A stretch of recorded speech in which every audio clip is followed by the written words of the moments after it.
Football's back, baby, and we are back on a Tuesday night again in Nashville for the second week in a row. Although, it's a little bit different than it was last time. Tonight, for only the second time in series history, we are back at the Nashville Fairgrounds Speedway. We are set to celebrate the return to football tonight with 200 laps of racing under the lights here in Nashville, as it's the Let's Go Titans 125 presented by Pink Whitney. I'll give you one guess as to who sponsored tonight's race. But we're back here on Turn 200. It's the Venom Truck Series. The penultimate round of the regular season is about to hit the track here. Tommy Cook and Matt Williamson. Who's to say who the quarterback is? And, well, we'll call Matt Williamson the quarterback, and I'll be the punter. How about that? We'll take a look at the point standings heading into tonight's race. And of course, as we always have this season, we're going to look from 10th on up. Right now, it is Steve Roman with 6 points back to Luke Peterson on that cut line. Brantley gaining only 9 clear. And then it's Josh Free with a little bit more wiggle room behind them. Behind Peterson, it's Lockett, McKinnon, Zittel, and Logan right now, the top 5. It's still pretty tight, although Peterson does have a bit of a gap now back to Zach Lockett.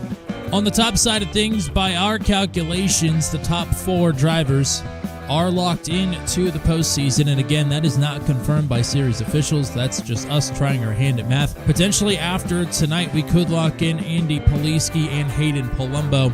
And the rest will have to wait until it's all said and done next week at Indianapolis. And certainly there will not be any hurry up and wait for guys like Freed, Gainey, Vroman, Peterson, Lockett, McKinnon, Zittel. They are all doing everything that they can to try and either get into the top 10 or stay into the top 10 with just 2 races left to go. We're here at the Nashville Fairgrounds for the second time. We ran here back in the first season on Turn 200 back in Season 5. 6 cautions that night, 4 different leaders, multiple lead changes. The driver that led the most laps finished second. Jeremy McKinnon finished runner-up that night to Jeff Langston after Langston got past his teammate with 27 laps to go. Langston led the rest of the way en route to another victory. Not only just another victory, it's also the most recent victory of his in the Venom Truck Series. Of course, he's not been here for a number of seasons now. So somebody else could have the opportunity to plant their flag unless Jeff decides to reappear out of the ether all of a sudden tonight. But the Nashville Fairgrounds is up for the taking. Who will claim the Fairgrounds Speedway? We're just moments away from finding out as tonight's action is about to get underway. Coverage of the Let's Go Titans 125 from the Nashville Fairgrounds is around the turn for the Venom Truck Series on Turn 200.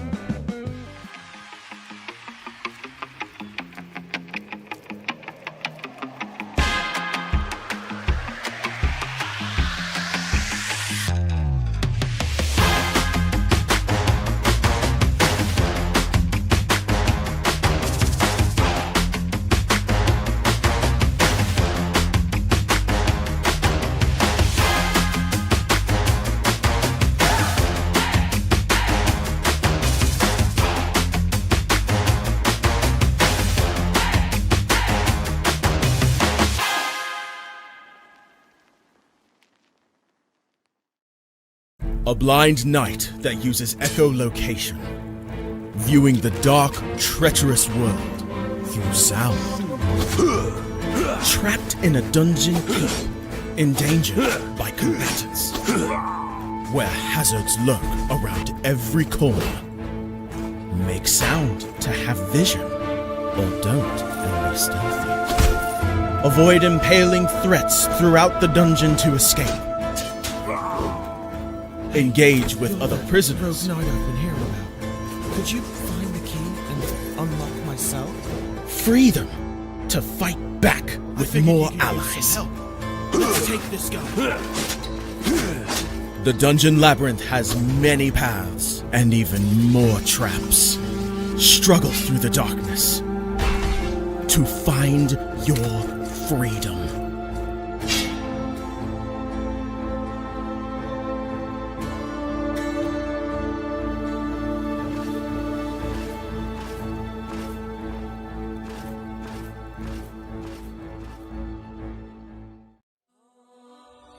When Alex became a god, he thought he would have no problems at all. Until...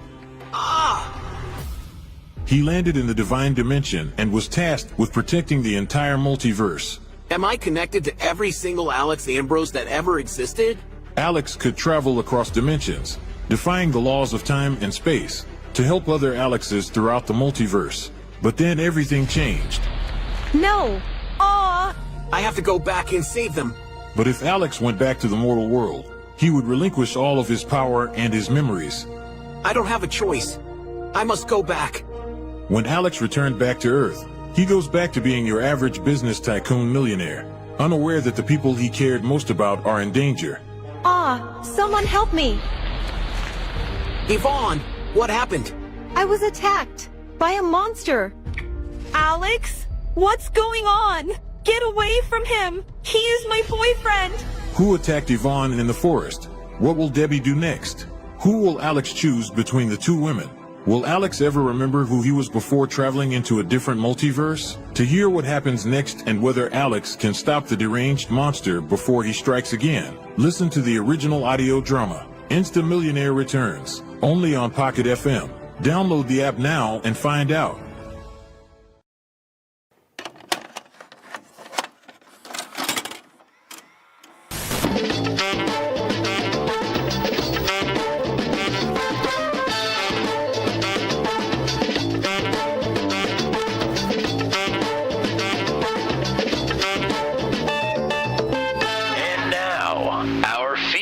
Presentation.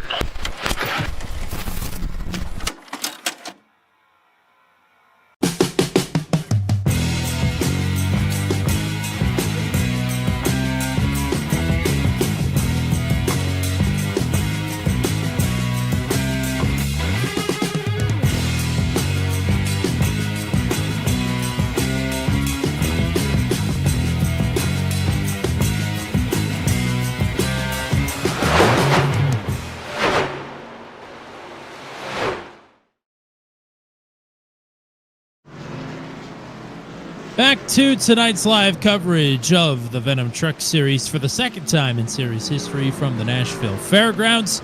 It's Tommy Cook, and it is Matt Williamson. You've been to these fairgrounds a time or two in your day in the old stomping grounds. This is a difficult track, period, but also a difficult track for these trucks. Yes, it's just an odd short track, but you're right, it is difficult. It's been on display here in practice already. There were lots of drivers getting into each other, trying to get around. It's just an oddly banked, I mean, it's not like a Bristol, but it's pretty high banking. And you and I were joking a little bit earlier that it's like a mini iRacing super speedway because there's like a hump down into turn one, kind of like the iRacing super speedway humps going into the corners. Obviously not at the rate of speed that you're going there, but yeah, it's just a weird little track, but it's certainly a fun one to try and learn, and the drivers will definitely have their hands full here tonight. Certainly, yes. With a high downforce package here in the past, we had 6 cautions at the only other race here at, I almost said iRacing Super Speedway, at Nashville Fairgrounds back in Season 5. So low downforce here tonight. We do have new regulations, though, for the short tracks that are looking to, I guess, cull some of the serial offenders or serial drivers that are involved in a lot of accidents. 20x drive-through, 24x DQ. And on top of that, we do have a drive-through penalty for Brody Gunter, who has qualified in the 6th position for causing accidents last week at the Nashville Super Speedway. But yeah, new short track package here tonight. In terms of the rules package, that is for the Venom Truck Series, should I don't know. It seems like it will be a step in the right direction, but this is the first chance that we've had to test it. Yeah, I mean, I think there's so many ways to kind of monitor that. I think the easiest as far as an admin standpoint is to definitely just go with the incident limit. But at a short track, it's kind of hard to do that as a driver because, I mean, if people get stacked up in front of you, you basically have nowhere to go other than slam on your brakes. And even then, it might give you a 2x for not really running into anything. So it's kind of difficult to deal with as a driver, but from an admin standpoint, it's probably the easiest route to go. So with the admins actually racing in the league, I completely understand. Remember, the reason that these rules are in place earlier this season at Thompson. We had 27 cautions, and if that 24x incident limit were in place, there would have been 9 disqualifications. So that is why that is here. This is the first short track race we've had since then. Everybody's had some opportunities to go fast and turn left in other venues. So I think everybody is ready for the challenge here tonight as much as they're going to be. We showed the playoff points earlier. 4 drivers now, by our calculations, locked in. I would say 3 of those drivers are going to be the favorites here tonight. Of course, Jan Van Leer's won twice at short tracks this season. John Kay and Hunter Engrav have both won at short tracks this season as well. Matt, who are you keeping your eyes on? It can even be any of those 3, but anybody else as well. Yeah, I mean, of course, anytime Chad Stearns is at a short track, you got to look at him. I mean, Luke Peterson has qualified well and has continued to run well this season. He is due for one. I mean, he was close last week, and I mean, we're still here in Nashville, so he's got to still be feeling good about his chances, I would assume. I mean, John Kay is John Kay. He's been doing John Kay things this season.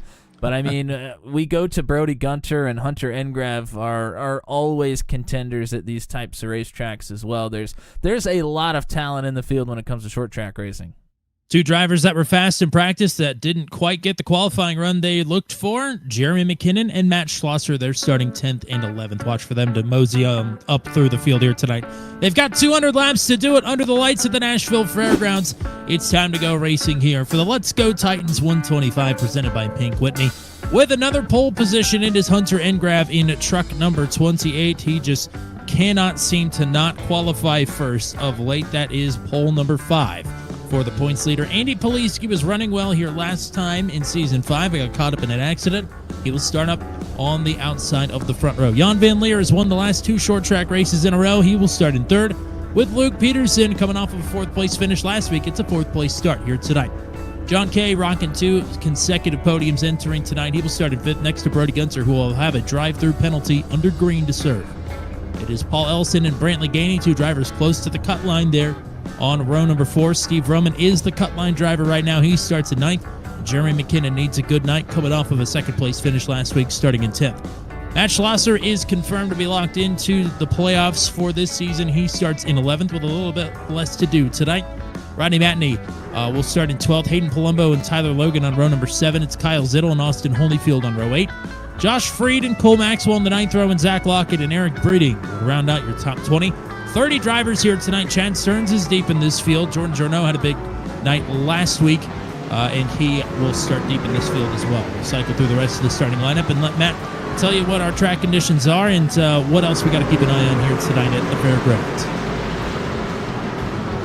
Yeah, we got 200 laps around the fairgrounds here tonight.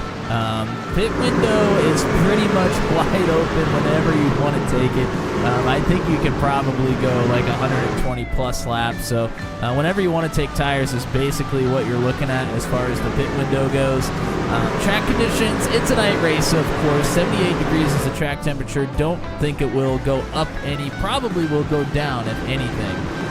So going to be favorable for the drivers as far as that goes, but you got to be careful on cool tires here to start. No fast repairs, 3 sets of tires, and of course you mentioned it already, new drive-through and DQ penalties for incidents. That is something we'll keep our eyes on. Coming out of turn number 4, field is under the control of Hunter Engrav. Andy Poliski on the outside front row. We're racing at the Fairgrounds.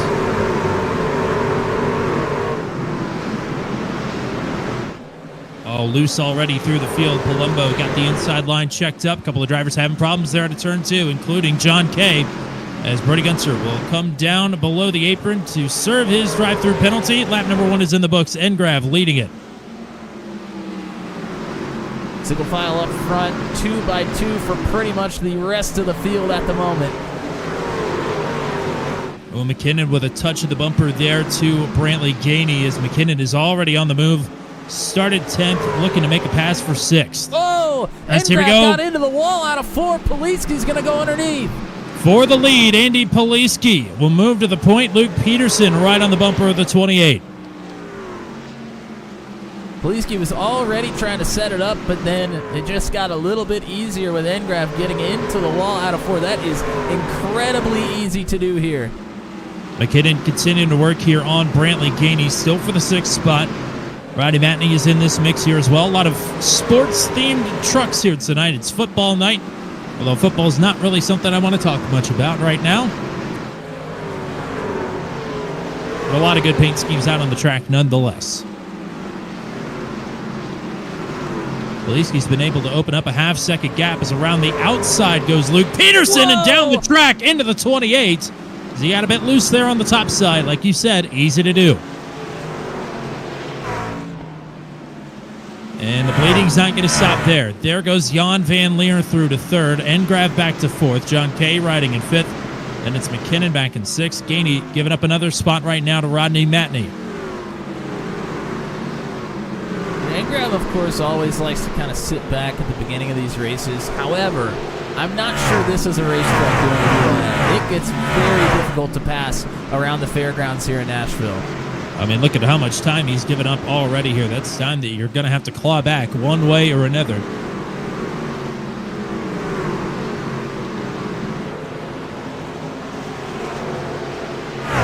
Shout out to Bailey Marie and Ashton Crowder in the chat already early here. Ashton giving us the good tips, the big bump out of 2, getting you loose. And then you get loose and then somewhat tight also out of 4. The exits here are just incredibly difficult. This whole joint is difficult. Feels like you're on a wooden roller coaster through the turns. It's just bounce, bounce, bounce, bounce. Sure, everybody's got their dentist and chiropractor appointments booked for tomorrow.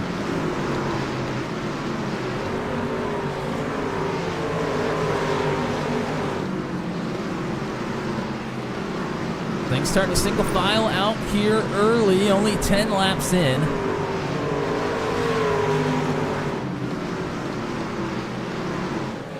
And we saw, if the cautions didn't fall, this exact thing at the fairgrounds in Season 5. Ended up being a great battle between Jeff Langston and Jeremy McKinnon for the race win. McKinnon picked up his spots early and now is riding in the 6th position behind John Kay. Let's take some laps. Go ahead. Sorry, let's take some laps around the Fairgrounds Speedway with John Kay here. You'll get a look at all the bumps we've been talking about. And look at the wheel input from John here as well, particularly on the exit of the corners. Pretty smooth there through 4. And turn 2, lots of wiggles. See there's a bump.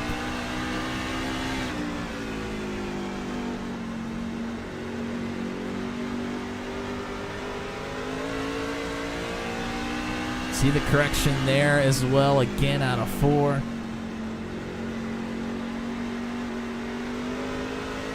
And you see everybody kind of going diamonding up to the middle of the corner through the middle, and then trying to turn down and get the big drive out of the corners. But when you do that, the truck just tends to get pretty darn loose on you. It's like North Wilkesboro with double the banking, and John Kay is definitely loose. And Jeremy McKinnon's going to try and take advantage here as he will take a look underneath into turn number 3.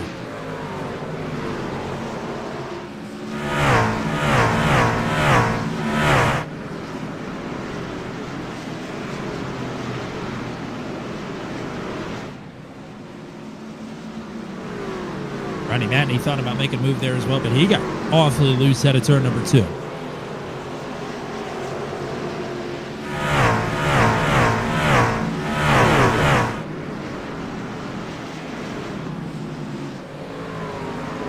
Matney has decided to go anti-football and go with the Mighty Ducks scheme. I believe McKinnon in front of him is running a Maple Leaf scheme, or at least he said he was going to, so he was going to join him in the hockey club. Looks like the good old Castrol machine to me, but... Well, Jeremy lied to me then. I did see that in the Discord, though. Maybe just didn't get it in time.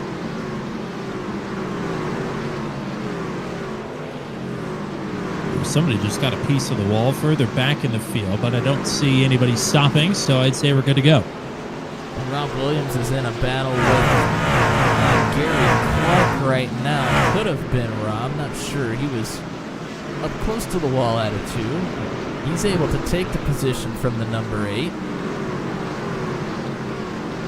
I'll tell you this much. Fastest driver on the track right now is Andy Poliski. Second fastest driver is the driver in last place. That's Brody Gunter. Yeah, this is a tough place to have to take a drive-through penalty, that's for sure.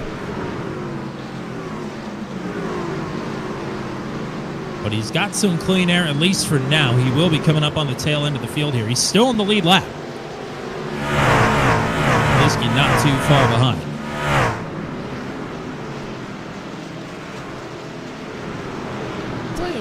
Rob's back here in 20th. We're on his camera, but his wheel inputs on his car inside cam looks to be running it pretty smooth. Might be doing a good job saving some tire early on. Rob has had some awful luck at the beginning of races, getting caught up in accidents. But the races he's been able to bring him home. He's shown steady improvement throughout the entire season. So hopefully that keeps up. Matney into the wall. I think Schlosser may have gotten up into the wall as well. They're in a heated battle here for 7th, and Paul Ellison's right behind the number 4 as well. Yeah, McKinnon and Matney have backed up from John Kay, and Matt Schlosser, similar to McKinnon, trying to move forward after a subpar qualifying effort compared to how fast he was in practice. He will drop down low here and try and get past the 83 of Matney. Schlosser's been uber consistent this season. That's why he's been able to lock in to the chase early. Trying to lock himself, for the moment, into the 7th position. Still yet to shake the 83. This racetrack gets really interesting once the tires start to fade, because you can really try and make inside-out moves, but as a driver trying to protect, you want to try and protect that bottom as much as possible, but when the tires get old, it's very difficult to do. It just creates some really interesting exchanges. Well, this is our first trip here. Only the second time we've ever been here on the channel, but the first trip since the oval refresh here. And we already see some drivers searching around a bit. McKinnon was up by the wall. Poliski's moved down to the paint in the turns. So these guys are looking around. Yeah, I'm not sure how it'll play out here with the truck, with the different package like you just mentioned, but I know it depends on the car, but a lot of times with the banking, the top side can be very good on defense as well, because you get the big runs out of the corners, and somebody trying to take you up the inside, they just can't ever get clear if you're able to use the momentum. So I'm not sure how it'll play with this particular package, but that's always an option as well. Two drivers that are needing a good night here tonight, I think, are a little bit further behind than they'd like to be. That's Zach Lockett getting past Josh Freed for 16th. Now in a battle for 12th. Kyle Zittel needing to move forward, and he's trying to. But Hayden Palumbo is indeed the one that is going to try and go forward here to take the 12th position away from his teammate.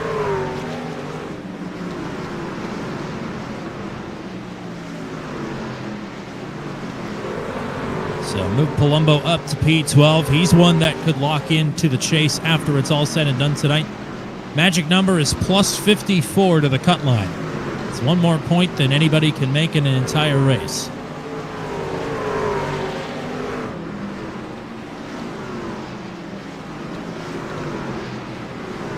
Palumbo and Poliski are the two, realistically, that could do it. Paul Ellison, if he gets up to the front by the end of the night, picks up some stage points, he might be able to do it, but it's a long shot.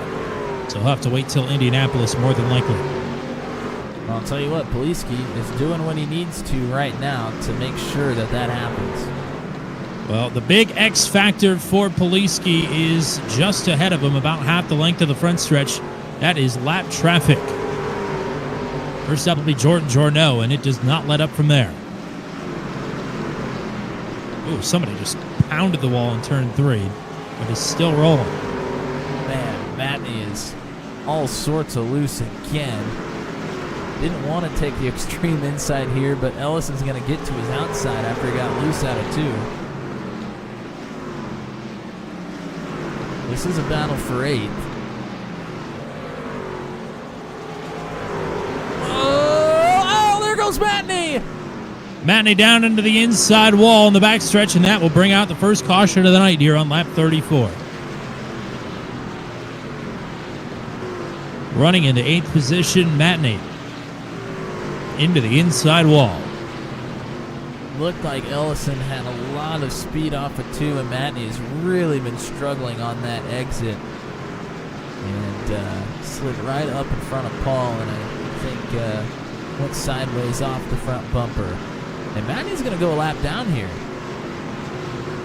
And he decides to pull it up onto the track in front of everybody. He was not able to get rolling before traffic came back around, so that will be 1 lap down for Rodney Whitney. We'll take a look at it here in a second, but some drivers on pit road led down by Matt Schlosser, Brandley Gainey, Tyler Logan, Cole Maxwell, Gary Clark, Joshua Matichek, Pascal Samar, Tyler Bergert, and Jordan Journeau.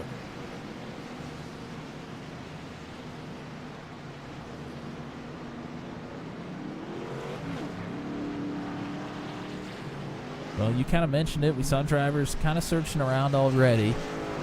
So, obviously, tires were worn. How much? That's a question yet to be answered.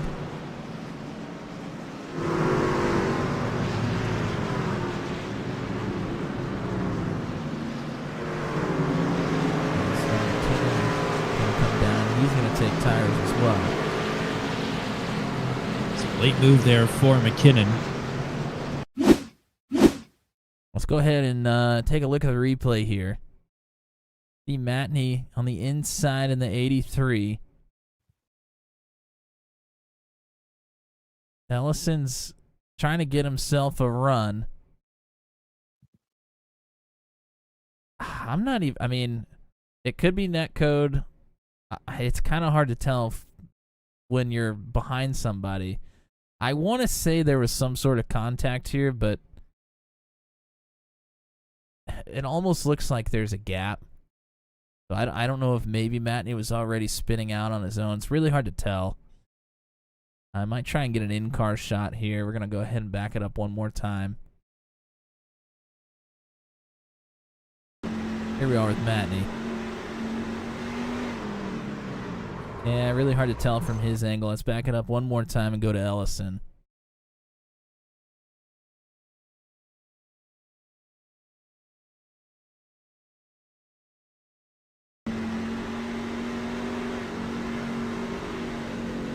I think there was contact there on the sim. It's really hard to tell. Yeah, neither driver were supremely confident that there was actual contact. It's awfully close. Ellison definitely had a run, but got off the throttle when he got to the back of Matt. I mean, it's just impossible to really tell. That's just a racing thing. It's short track racing. Certainly is. We'll double up here for the restart. And thanks to Garrett Rainey for hanging out with us. Yeah, we're going to find out if cautions breed cautions here. We are doubled up. We're coming around, though. We had to wave around a couple of drivers that get caught a lap down just coming down pit road. They didn't take extra long pit stops. The pits closed on them, so they decided to wave everybody. They got caught on pit road a lap down. And it was quite a few drivers. So that takes a couple of drivers out of the top 10 and moves them to the back of the field. Andy Poliski has been the early dominator of this race. Luke Peterson now will be on his outside. Jan Van Leeuwen, Hunter Engrav on the second row. John Kay and Paul Ellison on row 3. We're back green.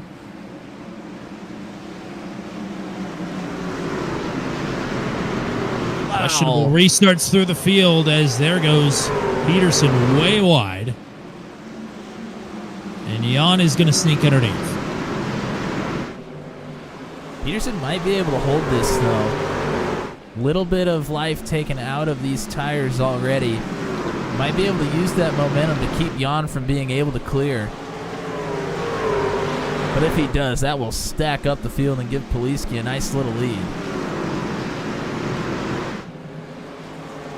Well, they're hanging side by side here. Peterson going to get clear. Now Engrav will go to the top. Whoa! Whoa, looked like maybe some maybe some door-to-door net between. code.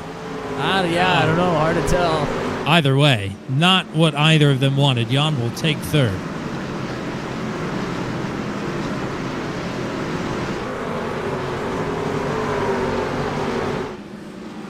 Kyle Zill and Zach Lockett both working their way up through the field still. Both of them up 7+. Yeah, Lockett picked up quite a few positions already on this restart, and he needs to move forward. He is the second driver outside looking in on the cut line, and now has a big number to overcome to try and put himself in the top 10.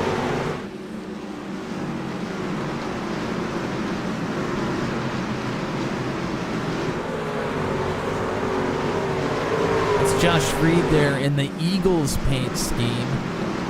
He's looking to make up positions here as well. He's underneath of Roman.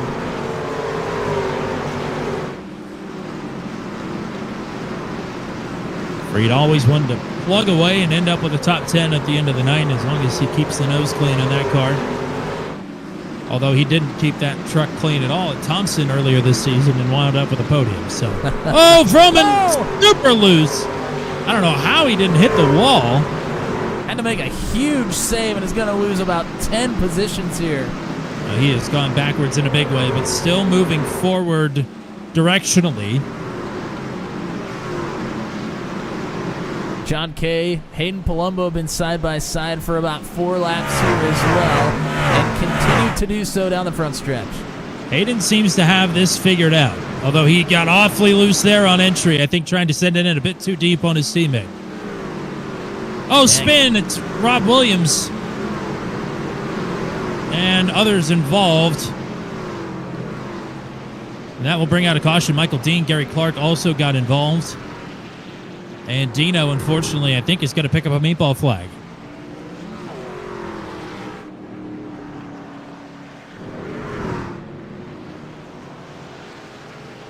Might be for that right front wheel. Looks like it's taken a lot of damage, so hopefully shouldn't be too long to fix that meatball. And Dino was the last driver registered for the session. Did it during qualifying, so didn't get to get much practice. We got drivers coming down pit road now.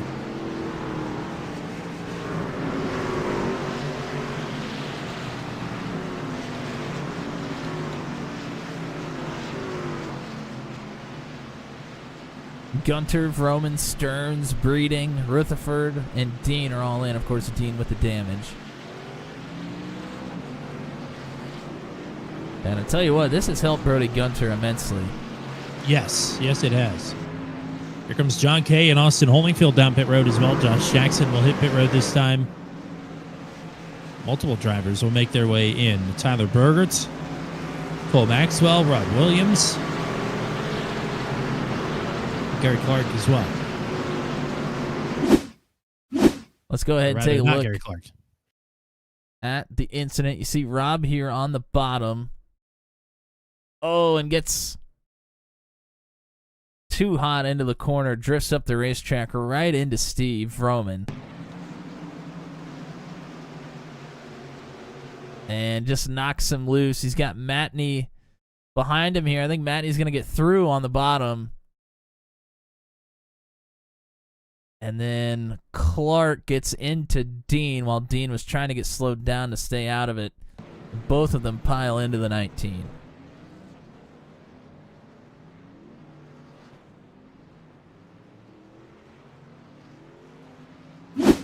Take one more look from inside the truck of the 19 of Williams.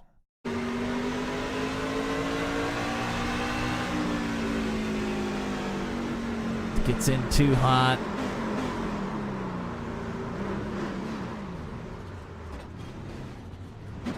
Easy to do, especially after you have a heat cycle on the tires. They're going to behave a little bit differently than you're used to. They get cool again. Trying to get them back up to temperature. It's just one of those things that happens. We saw a couple other drivers get pretty deep into the corner as well. But no results out of those, but a yellow flag comes out for that. So it's caution number 2 here on lap number 53. As Poliski still at the front of the field, Peterson will line back up in the front row. Bailey Marie pointed out Joshua Monacek put in 2 qualifying laps. Neither of them counted, so he had to start at the tail of the field.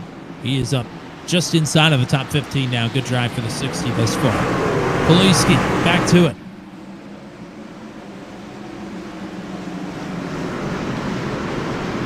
Peterson, better restart and better 1 and 2 this time. We'll still have to deal with Jan Van Leer.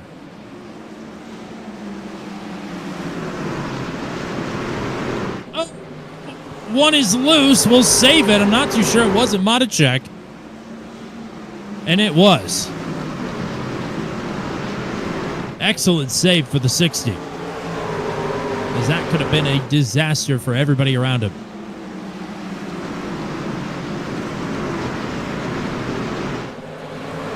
Matt Schlosser, first truck on newer tires, sits in 9th. He's going at it with Kyle Zittel for the 8th position. And we are about to see what kind of dividends new tires will pay off here, I guess. Just 50 laps into this race. Well, he's got to the outside of Gainey as well and should be able to clear here at a 2, maybe not. Gainey, a good run through the middle. Oh, trouble for Jorno in the back. Jorno and others will pile in. Pounds the inside wall. There's a caution. And cautions, breeding cautions here.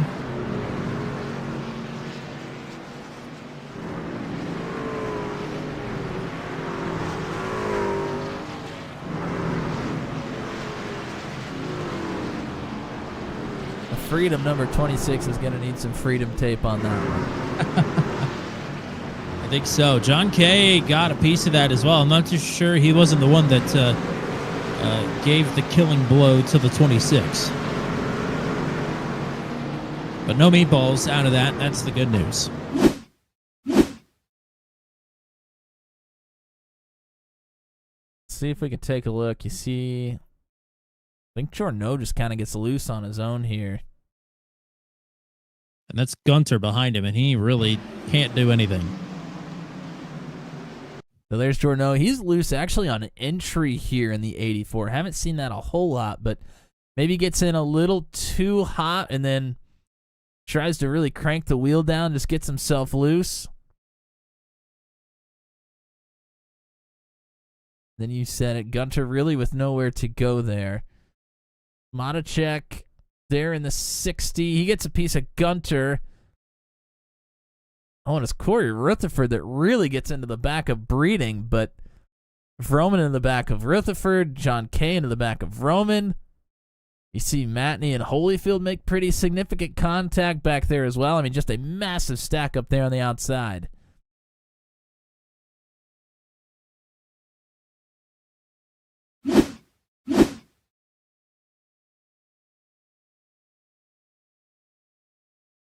This is from Kay's point of view.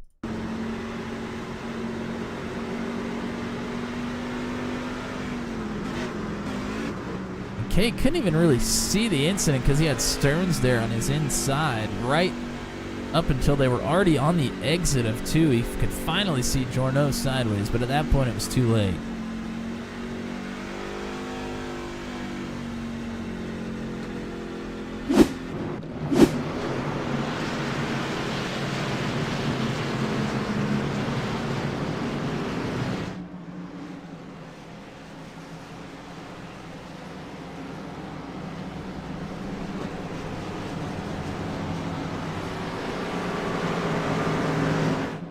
Just over a quarter of the way through this one. Third caution of the night. We had a pretty big long green flag run to start. But now we have about 5 drivers going for the Hunter end grab strategy. which is, and I should say Jan Van Leer's strategy as well. I was going to say, he's one of them. At the 1.5 mile and 2 mile tracks, it's the Hunter Engrav strategy. But this is the Jan Van Leer strategy at the short tracks. It's what's got Jan to victory. I will say, needing about 70 to 80 laps of fuel, good luck pulling that off here tonight, especially with the long run to open this one up. But we'll see. They are staying out. Poliski is continuing to stay out as well and stay out in front of the field. We're back to the road. 63 on the board. Peterson here on the outside. As Van Leer and Engrav side by side for third.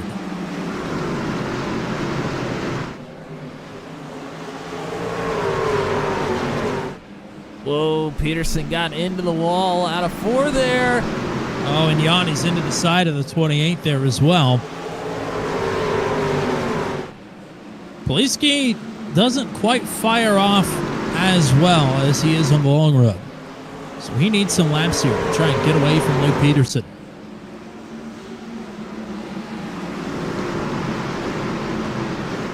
Peterson's giving him a bit of help. Luke is really struggling on exit of 4.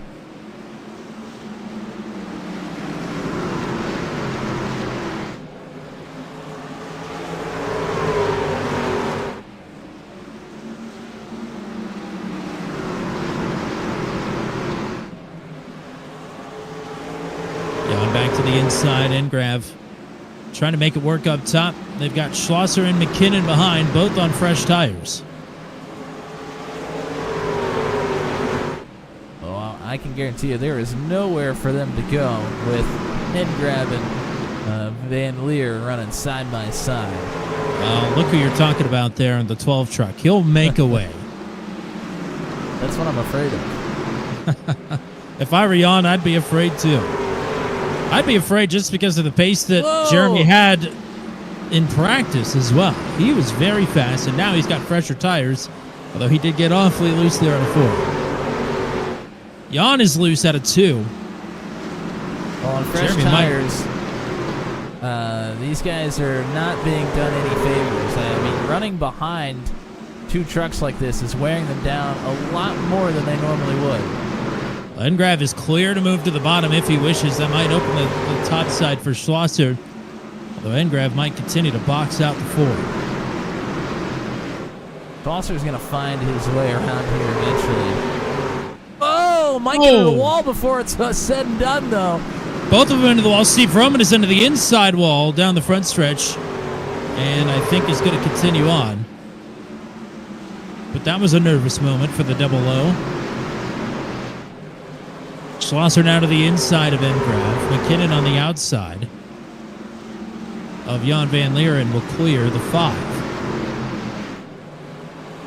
So Schlosser now to third with the fresh tires.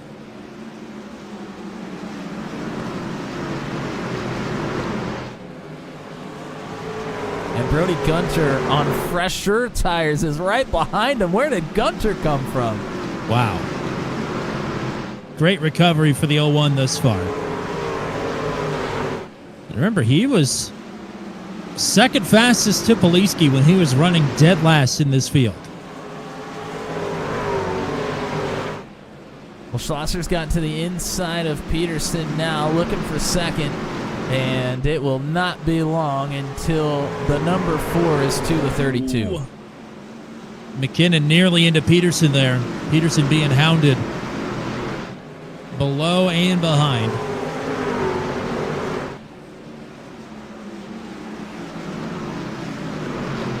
Oh, spin! Caution! They're stacking up on the front stretch. And Matney Ronnie has gone Matney completely again. sideways. Yes. I think they stacked up before Matney, but Matney's the one that ends up getting turned. Matney sounds like had some help over the radio from Kyle Zittel.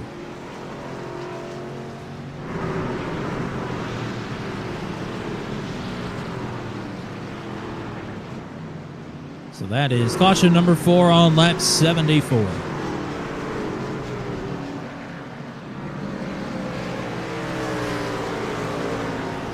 Well, crew chief Garrett Rainey says the leaders should come in this time. I believe pit road is open. Engrav is in.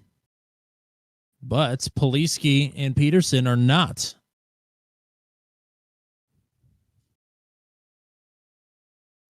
And Grant Van Leer, Palumbo, Zittel, Maxwell, and Matney.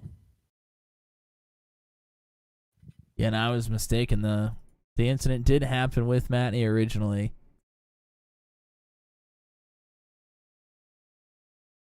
We can find maybe a better angle.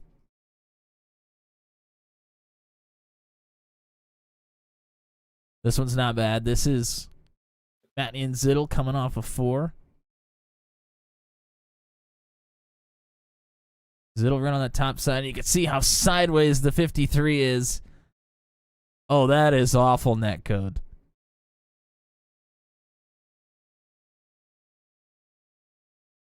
Zittel was certainly loose, but he wasn't that loose.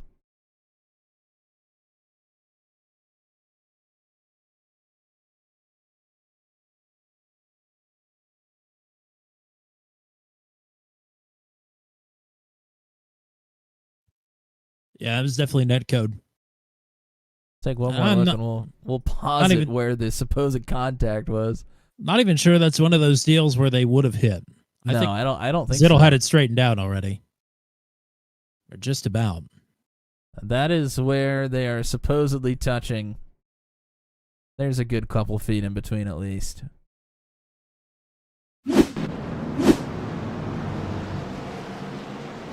So, strategy-wise, I have to agree with the Rain Man here. And it's because they should be good to the end on fuel now. Now, Gunter may be good. Rutherford came down on lap 49 as well. John Kay came down on lap 50. Ellison on 58. Those 3 or 4 may be okay also. As long as we have probably a couple more cautions, they might be all right. But those folks that came down on lap 35, 36, there's about 4 of them out on the racetrack. Don't know if they're going to be able to make it. Schlosser's one of them. McKinnon's another. I would say no. I don't think so. Unless we really, really start having the caution stack up here, I don't think so. This is not impossible. Of course, you have Poliski and Peterson that have yet to come in at all. They are, of course, not good. No, definitely not. Well, we'll see what Poliski's got now with Matt Schlosser to his outside. McKinnon and Gunter on row 2. Great jump for Poliski. And now it is McKinnon who is looking to take second away from Schlosser. It'll be broke guy 1-2 out of turn 2. Here's Jeremy to the inside. This should be no contest here for Jeremy McKinnon to move himself up to the race lead. New leader, the 12. Led the most laps here back in Season 5 and leading again. Look out for Brody Gunter. Outside in. I thought he was going to try and stuff it 3 wide. Still might try it. I was going to say, I think maybe he thought that as well.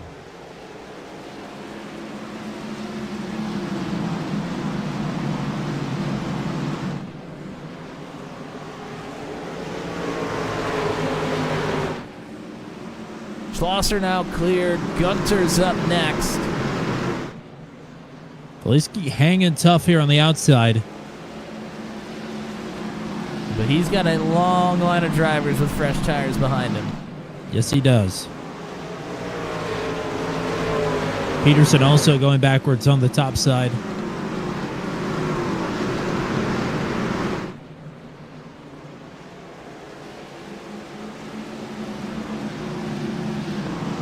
I think when Jan Van Leer comes in on a short track, you know it's probably time. Yeah.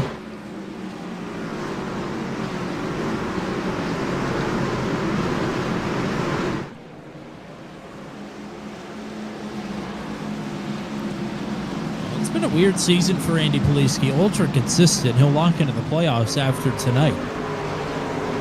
But before tonight, he's only led 75 laps all season. And if you were to ask me how many he's led, I probably wouldn't have even said that many. I mean, it's just been quiet. There hasn't been a lot of loud noise made from the camp of the 32, but that's not always a bad thing. Certainly not. Schlosser catching McKinnon. We always talk about Matt Schlosser being one of those sneaky guys here on the short tracks. He's not being sneaky today. He is fast. But is he faster than McKinnon? Zach Loggett's going to get himself into the top 10, the sponsor of tonight's race. Sporting the Titans 93, hence the name. Let's go Titans. Whoa, McKinnon's super loose there. Right off the front bumper of Matt Schlosser. That was nearly disaster for both of them. Schlosser now has the inside positioning. But we've seen the outside work for defense here. Schlosser's faster, but is he fast enough to make this pass? Good drive off the bottom. He is chipping away at it. These two battling might bring Brody Gunter right in to take it away from both of them. Well, Schlosser going to slide up and clear McKinnon, who's going to cross him over now. And McKinnon will give up for now because he's got to go right back on defense here with the 0-1. By the way, Andy Poliski has stopped the bleeding. He is still in fourth. Remarkable.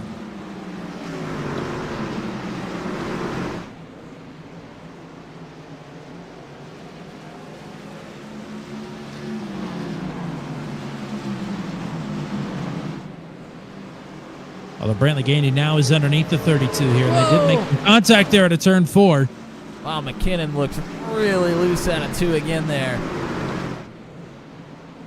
Oh, we got a couple around. It's Simard and Josh Jackson out of turn number 2, and that will put us back under the caution.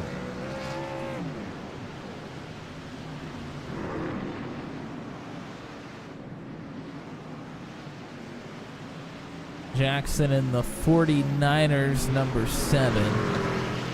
I don't want to talk about the 49ers.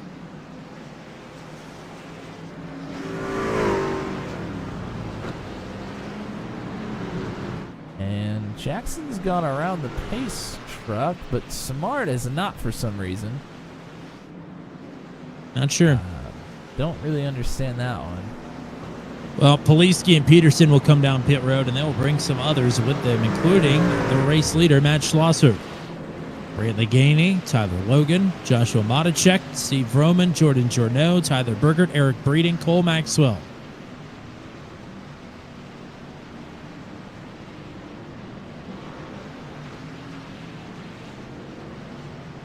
If we got a long green flag run, I liked that play for Peterson and Poliski, but their hand was forced to have to come in, and other drivers don't. And they're going to be at the back of a long line of drivers here, and their tire advantage is not really going to be that great. I mean, it's not insignificant, but I don't think they're just going to be driving straight through the field either. Well, they've split this race in half, and they could certainly make it to the end on fuel. And Poliski has proven, if the rest of the field comes down late and picks up tires, he is good to hang on old rubber. Let's see if we can take a look at the incident here.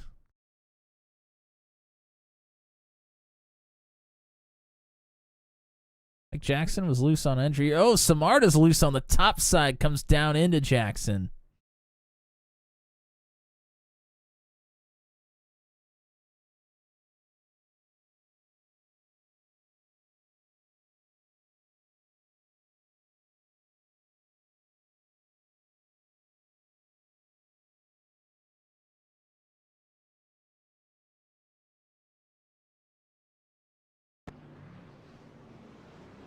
This is really strange. Simard gets going before Jackson does and is out in front of Jackson, but Jackson gets waved around the pace car and Simard does not. I just...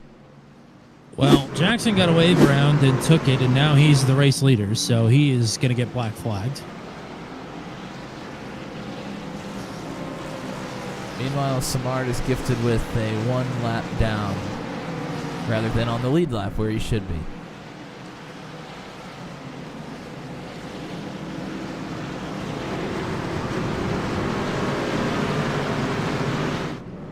Unless he wasn't actually supposed to go around and he just took it, I'm not sure. I think that is exactly what happened because he has a black flag.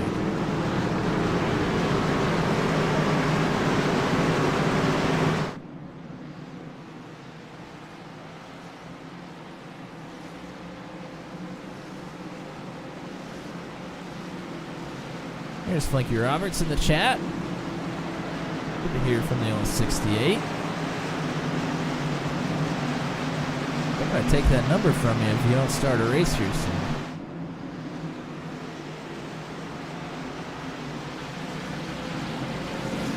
Memories of Nashville Fairgrounds last time when Flanky Roberts was flung into the grandstands just about. If I was there, I would have caught him.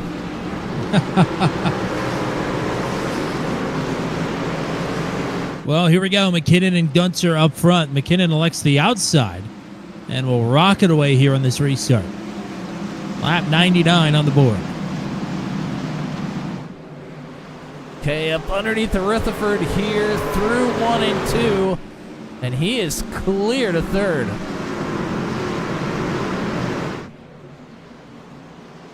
K to P3. They're side by side behind them.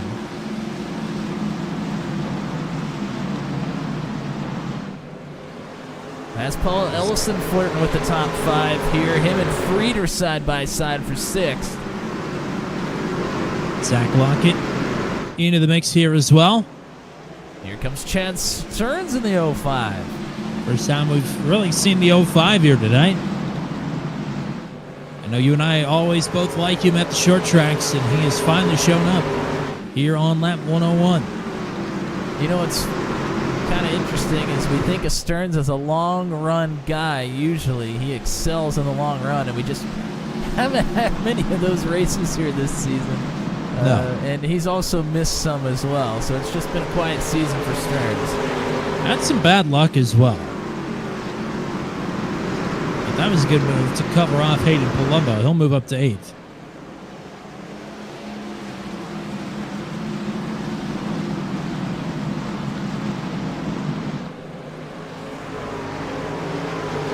Wow, we're 3 wide. 2. That's Poliski on the bottom.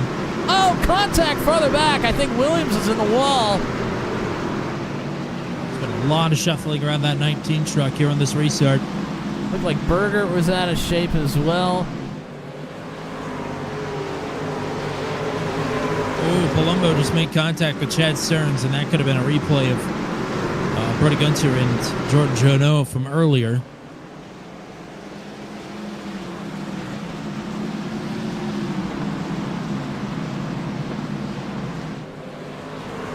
Palumbo not giving up on this outside. Here comes Matt Schlosser already into the top 10, and they're going to make me eat my words here tonight. Yeah, they have certainly driven through the field. Schlosser and Poliski nose to tail. Remember, Poliski's a set up on everybody else. That's Schlosser's second set of tires. At this point, I don't know if it really matters because Schlosser still has a set left. You never know. Nice to have that one in the bag and really not lose much.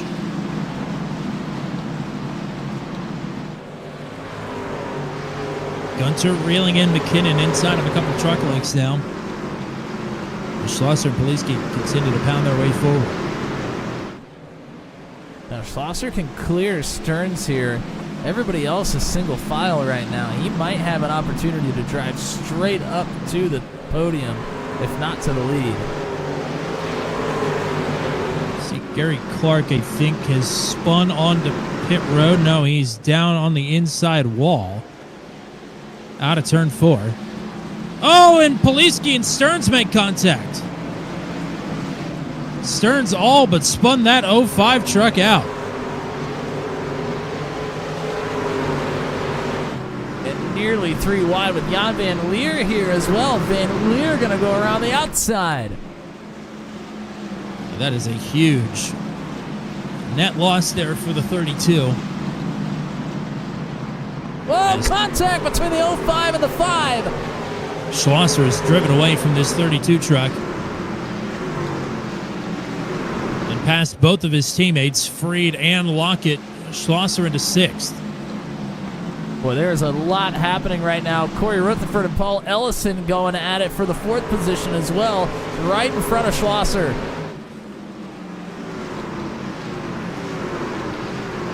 Schlosser might have to make it 3 wide to get through on these two.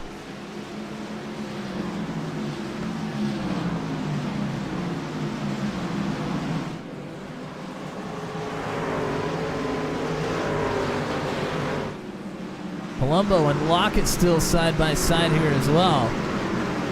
Poliski's starting to get his footing There goes back underneath Schlosser. him as there goes Schlosser, 3 wide and into the wall. Felt like that was a move he had to make. Oh, caution is out. Journeau around another again. back up. Pascal Simard, Cole Maxwell. Meatball flag for Kyle Zittel. Oh, that felt like, I mean, we kind of saw what happened to Zittel. It seemed like light contact. So an unfortunate meatball there for the 53.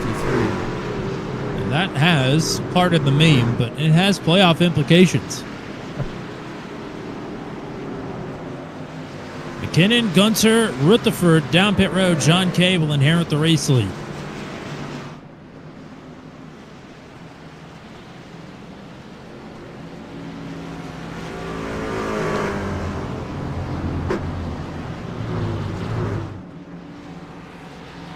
Boy, this is going to get interesting down the stretch. Freed, Lockett, Van Leer, Stearns, Engrav, Holyfield, Journeau, Williams, Dean, and Jackson also down pit road. That's about half the field down pit road. Currently being scored 13th to 25th, those drivers on pit road right now. That's over half the field. So we have not lost anybody from this race yet.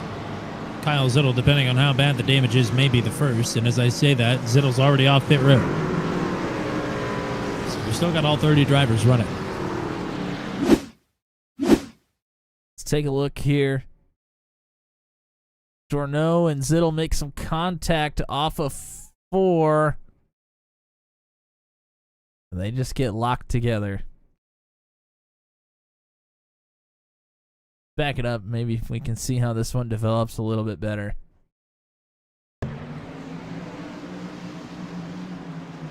Zittel's going for the diamond. And Journeau comes up off the yellow line just a tad.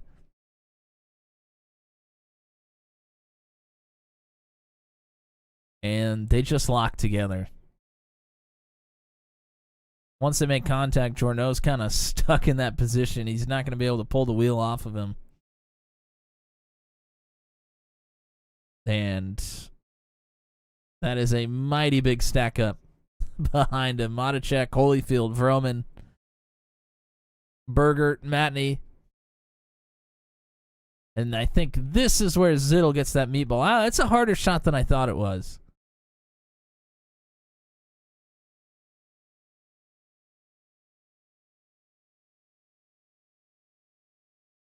Good shot into the wall, and then another one on the back end. I didn't realize how heavy that contact was. Well, I don't think Journeau just made himself any friends. He put Kyle Zittel into the wall under the caution. That was wholly unnecessary. Pascal Simard is going to be the first official retiree of the race.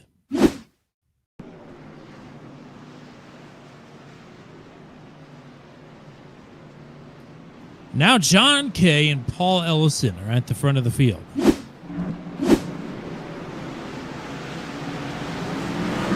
Underway.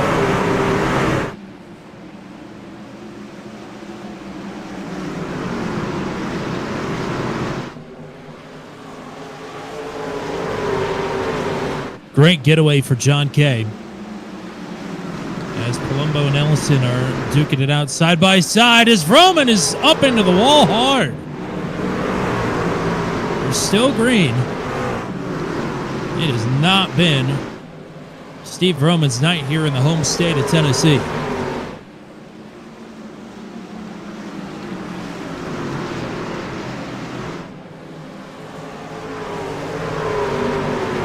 Wow, really close quarters here between Ellison and Schlosser. Schlosser on the march forward.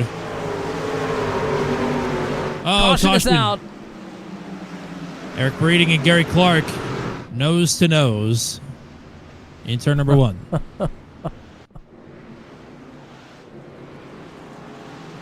Both of them tow back to the pit road. I don't mean to laugh. That was just that was a funny thing to cut to. Both of them just looking right at each other. Now kiss. And twist.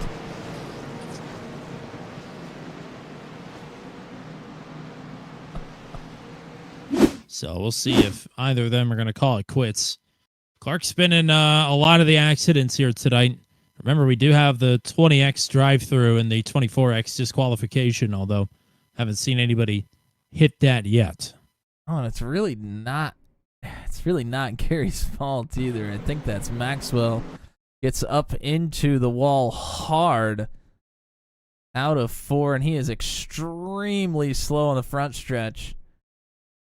Gary does not realize how slow he's going because you don't expect a truck that's still on the racetrack to be going that slow. Piles right into the back of him, and of course Breeding then nowhere to go either.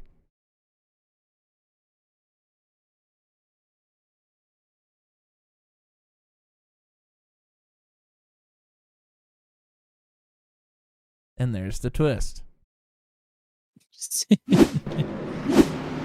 Clark over the radio says he's at 18X, so he's got quite a bit of racing left to keep that one clean. And Eric Breeding is disconnected or lagged out of the session rather, so his night seemingly will be over. Trying to figure out. It says the Blackjacks. I'm not sure where they are out of. And Matt Schlosser is running here. Well, he's from Maryland, so Trying to see if I could see the city name, but it's so small on that logo, I can't really get a good look at it. I'll do some investigative journalism here.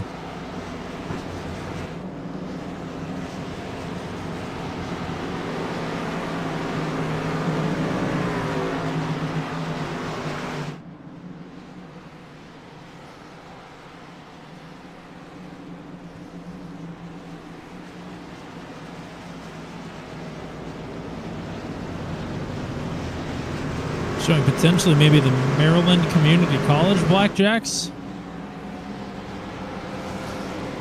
Garrett Randy's offered up an arena football league team. Okay. It's apparently out of New Jersey. You know what? He did say that he was going to rep arena football today. So that would be it. Thank you, Garrett.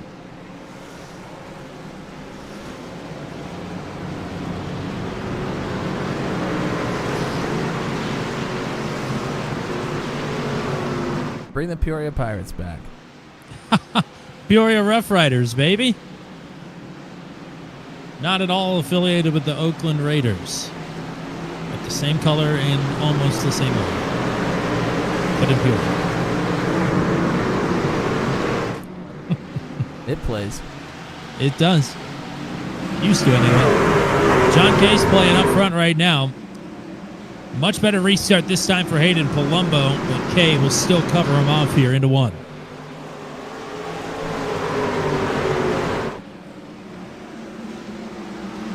Schlosser still trying to work this bottom side.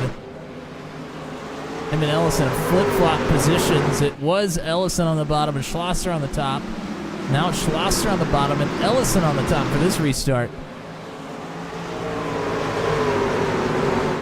And Schlosser gets clear to 3rd. Andy Poliski trying to get into the top 5. Luke Peterson on those fresh tires as well. McKinnon also on fresher tires behind. Wow. Peterson rockets to the outside of Gainey here and some contact into one. Here comes McKinnon as well in the 12. There are a couple of drivers that Brantley Gainey doesn't want points being picked up on, and Peterson is one of them. Matt Schlosser has gotten to the inside of Hayden Palumbo to get to second. And Schlosser is clear. Palumbo right on the bumper there. They took a swipe at the tailgate.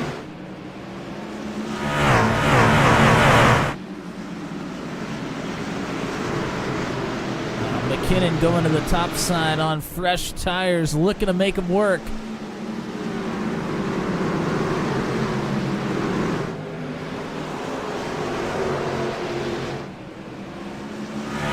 Oh, gaining Poliski with contact. Gainey ran up the track, and Poliski was there out of 4. He'll lose 2 spots at least, maybe a third here to Peterson. Brody Gunter on the same tire strategy as Jeremy McKinnon has now gotten underneath the Poliski. No! Josh Freed, rather, but yes.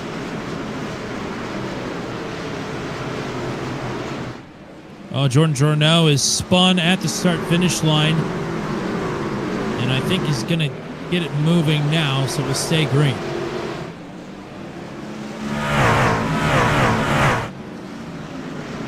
Oh, please! Oh, no!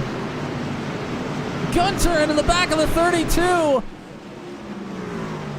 Well, not the first time that those two have come together, and Poliski's charges keep stalling out here.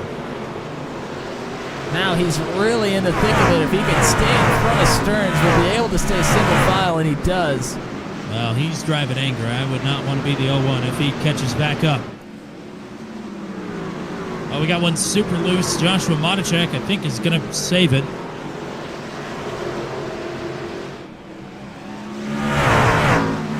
Schlosser and Kay with traffic to deal with. Journeau, who just spun a moment ago. McKinnon side by side for third. McKinnon cleared Ellison a lap ago and now has cleared Palumbo that easily.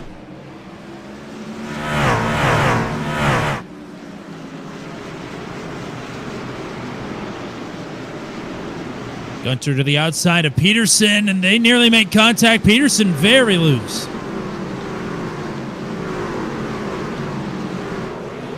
Oh, Josh Jackson with a problem. He has picked up a meatball flag, and I believe has clipped the incident. Oh, Kyle Zittel is spun now. Not too far in front of the leaders.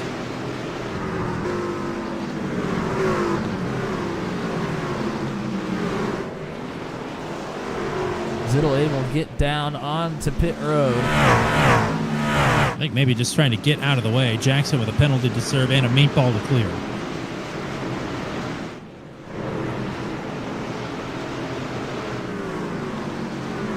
Further back in the pack, Jan Van Leer, Tyler Logan, Hunter Engrav, and Engrav sideways into 3, able to save it. Made minimal contact with Zach Lockhart. Rear tires are not going to like that. Engrav looking for what would be a third victory in a row tonight.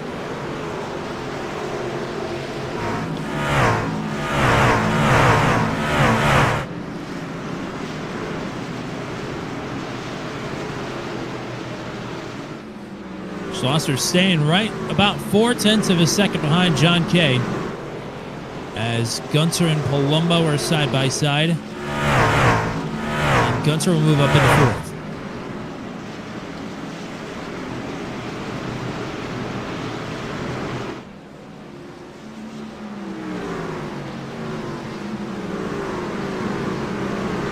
Here's Schlosser now with a run on John Kay for the lead.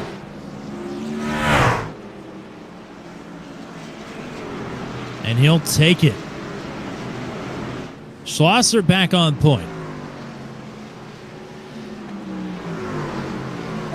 Okay, giving him the business. Nope, now he'll drive away.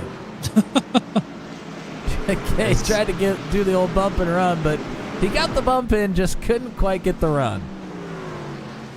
Freed and Ellison continue to battle side by side. Stearns underneath of the 32 of Poliski for the 9th position as well.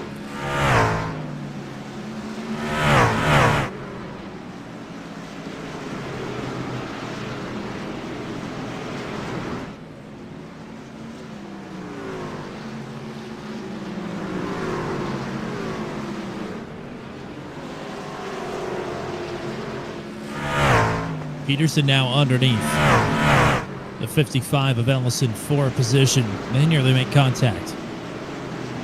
McKinnon's had a couple of runs on the 2 here as well, but John Kay able to keep McKinnon at bay so far.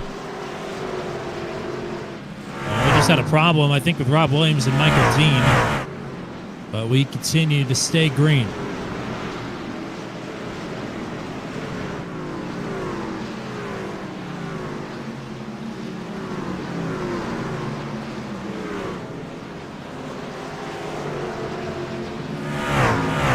McKinnon pushing Kay, and he slip-ins it out of 4.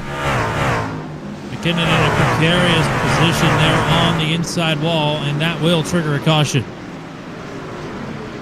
Here on lap 148.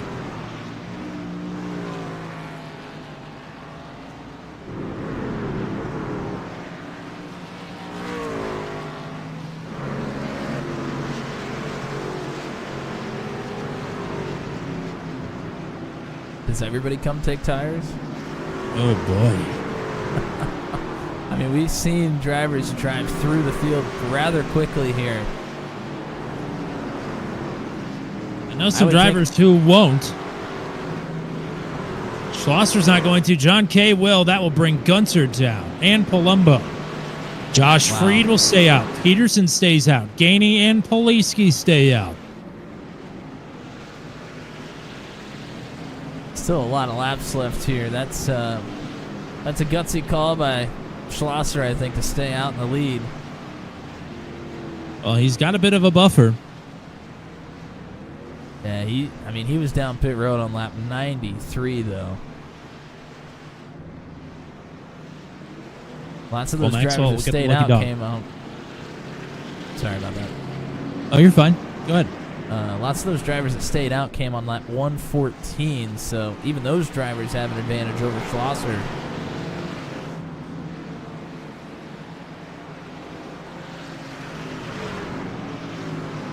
Well, tough night for a lot of drivers here tonight, and Eric Breeding certainly no exception. Thank you for joining us in the chat. Regardless. Let's go ahead and take a look at the incident. We saw it live. McKinnon had a run here on K, and instead of either pulling out of it or getting to one lane or the other, he just kept his foot in it the entire way. And guessing the dirty air got him a little bit loose there out of 4. Easy to get loose on your own, but when you're tucked up right underneath of somebody else, it's even easier to do so. Official count here is 9 drivers who have stayed out. John Kay, first off pit road, is in P10. It's Schlosser, Freed, Peterson, Poliski, Gainey, Van Leer, and Grav, Lockett, and Williams, your top 9.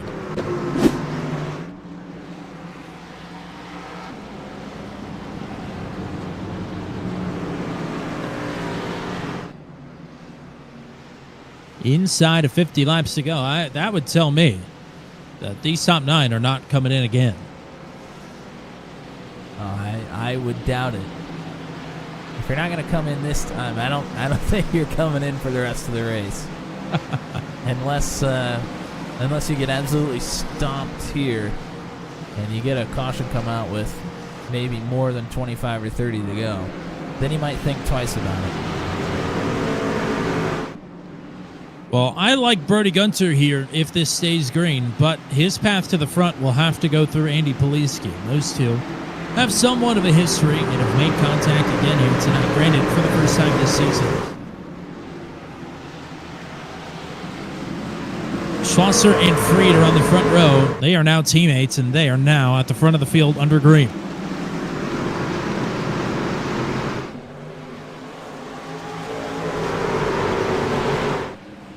Gainey with a run. He's going to send it to the inside, or thought about it anyway. Will roll out of it. Will still move Peterson up the track.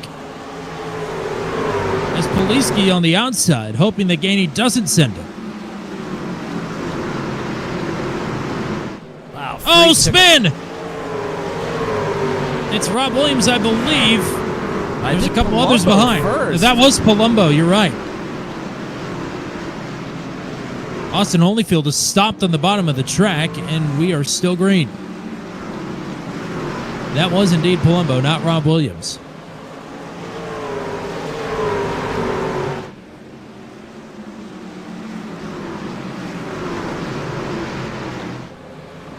Poliski and Peterson now side by side. Battled for a long time early on in this one, and now back together with 42 to go. Jordan Journeau has run afoul of the incident limit. He will have to make a pass through. Oh, no! Oh! That could be big, big problems. They are stacking up here on the top side. John Kay involved. Jan Van Leer, a hard shot. There's. Oh, I thought Kay was stuck in the wall there for Whoa! a second. Oh, my. That's meatball flags for John and Jan. Good nights for those two are over. The good news for them is they are locked into the playoffs already. But certainly would like to carry some momentum into those playoffs. They're going to have to wait to do it next week at Indianapolis.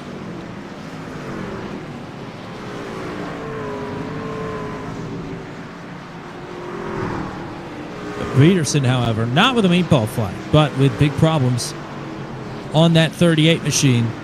He needs every point he can get. That was not good news for him.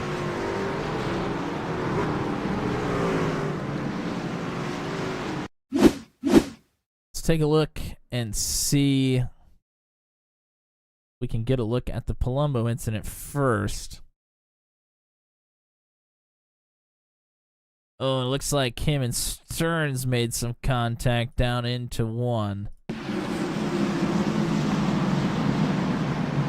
Palumbo went from the outside trying to dive it down to the bottom, but had to slow down to get down to the bottom, and Stearns was trying to rock at the outside, made contact with the right rear.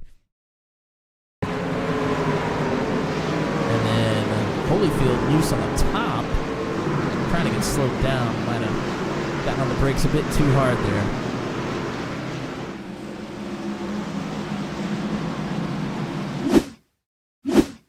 And here is Peterson. Not sure if there was contact between him and Poliski or not. Looks like there was there. But Peterson kind of washed up just a touch.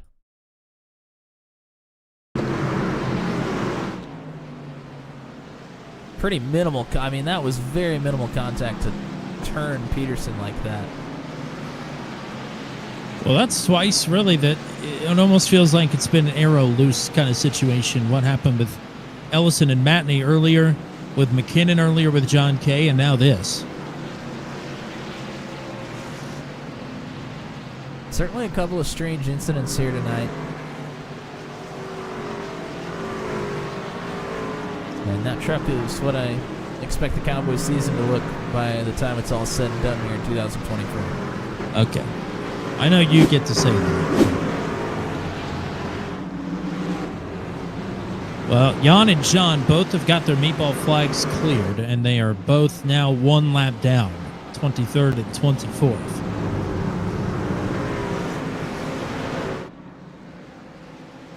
But it's Matt Schlosser leading this race with Josh Freed in second. Poliski now in third, and Brantley Gainey with damage in fourth. And Hunter Engrav rounding out the top five. Chad Stearns will line up to his outside in sixth. inside of Stearns. 40 laps to go. Go ahead. Chad Stearns is the top driver on the fresh tires on lap 149. Gunter not too far behind there either. Schlosser on the outside.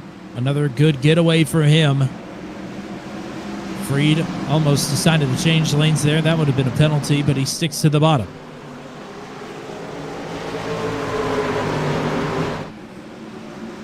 Cole Maxwell into the wall. That will give him a drive-through penalty. Oh, Freed harder to the wall and stacks up the entire outside line.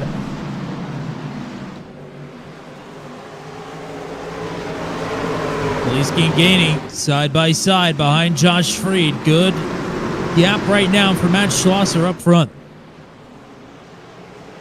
Well, all of this is exactly what Schlosser wanted to see. Contact between Gainey and the 32. Gainey down off the wall into Poliski. Now Stearns back to the outside of the 32. Stearns is clear. Poliski will give him a bump. Oh, Stearns giving it to the 22 as well. Number Stearns on those fresh tires.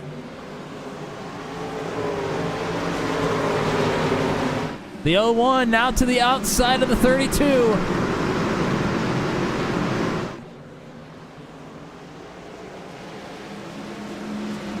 And will clear.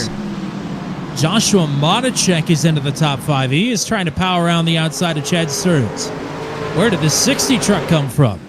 He's on fresh tires as well, and he is working the outside right now. Modacek has got it working right now. 60 up to 4th.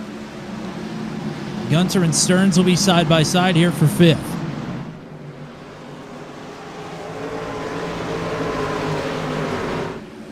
Oh, we got one loose. Down into the inside wall. It's Corey Rutherford. I think he is going to keep it rolling. We'll stay green. I think he hit it flush with the door. Gainey now under fire from Modacek, and Stearns and Gunter are not too far behind, and the 60 truck is blinking a bit here on the top line.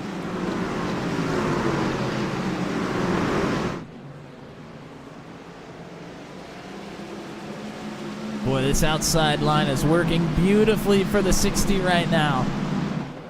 Modacek to 3rd, and he's got the top 2 in his sights as the caution is out. Luke Peterson has crashed, and it stalls out. A remarkable charge for the 60.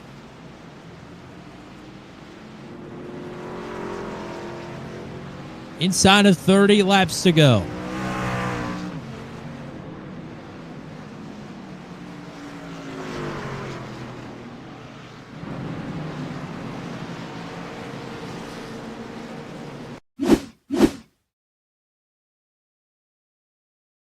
Let's take a look. Peterson here. Oh, and Dean comes down off the wall in turn 4, right down into the 38. Couple of big shots there. Tough night for Dino. It's beginning to be a tough night for Peterson after it really wasn't there for a long time.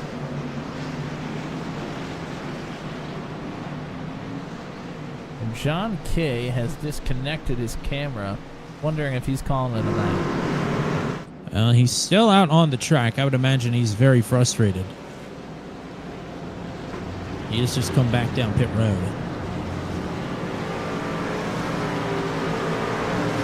We're showing everybody on camera here tonight, other than, and really for no particular reason, Paul Ellison. So let's give him a good look at the car inside camera. Was up front throughout the night at various times. Came down on that 149 with the majority of the drivers. Now sits just inside the top 10. Looking to make some hay here in a restart.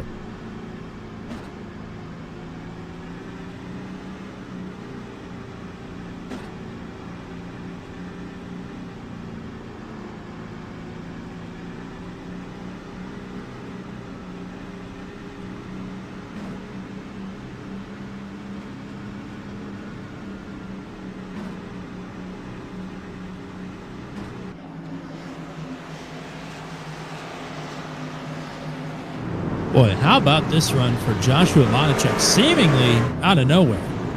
Man got shot out of a cannon there. While we were watching for Stearns and Poliski and Gunter to make their way up through the field, they all had problems, and the 60 just came marching right along. Yeah, I mean, big mover of the race. He's up 27 positions right now. He's only got 2 more to gain, and he will have passed every car on the track throughout the night.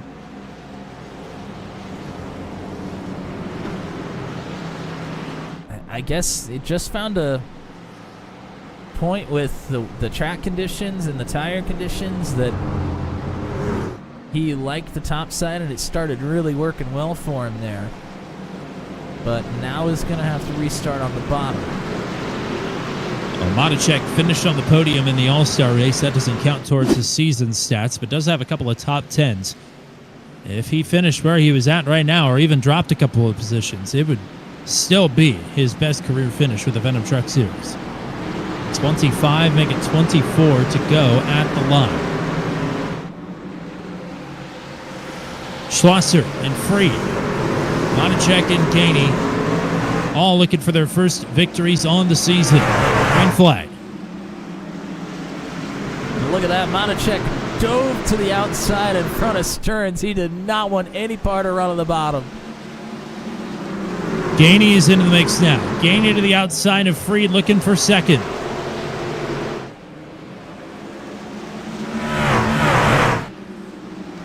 Freed there on the bottom, boxing in Brody Gunter. But Gainey's going to get clear. Oh, trouble farther back. Logan just about got turned around. Freed now starting to go backwards as Gunter is through to third. Now challenging for second and will take it. Oh, trouble. Monachek and Matney come together. What a comeback for Rodney Matney. Back into the top 10. Stearns now underneath of Gainey. Gets a nose out front. And is clear to third. Schlosser doing his best to try and pull away. 0.6 of a second clear on Brody Gunter. But that 0-1 is closing in quick. To answer Garrett Rainey's question, yes, the 32 did come down quicker for tires. Engrav did as well, as Will McKinnon ran Palumbo way up the track there into turn 1.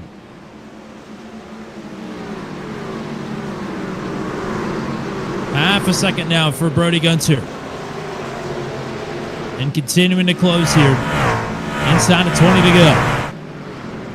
This is over a 50-lap tire advantage for Gunter over Schlosser.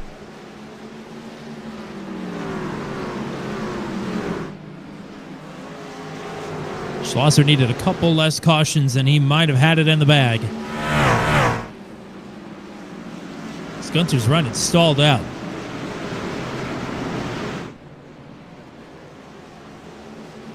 But Gunter still will have to get through here on the 4, and Schlosser not going to make it easy. Top 3 single file, double file, almost all the way through the rest of the field. Chad Stearns closing in on this top 2 as well.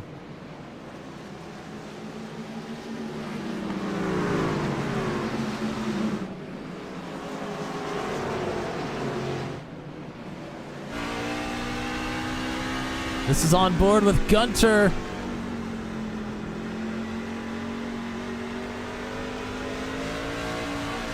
You can see how loose Schlosser's getting on entry. Gunter sizing up a run here. Goes half a lane up, looking for big run down. It's about even. Schlosser covers it up.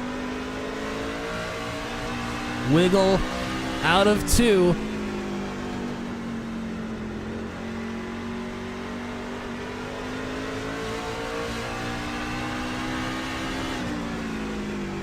$14 laps to go. Gunter is just carrying so much more speed through the middle of the corner.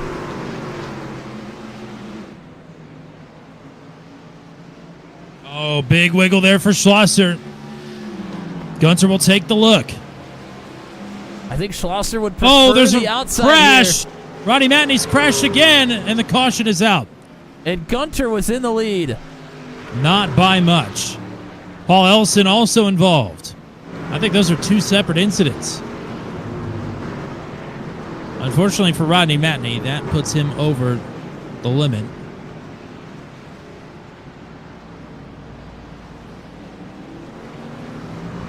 That will give him a pass through, but he's towed back to the pits already anyway. So, boy, oh boy.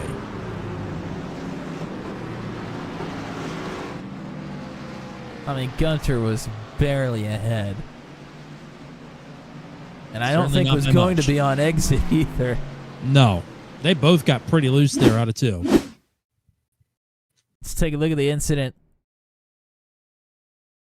Matney underneath of McKinnon. Oh, and Ellison gets loose in front of him. Matney checks up, but Palumbo gets into the back of the 83.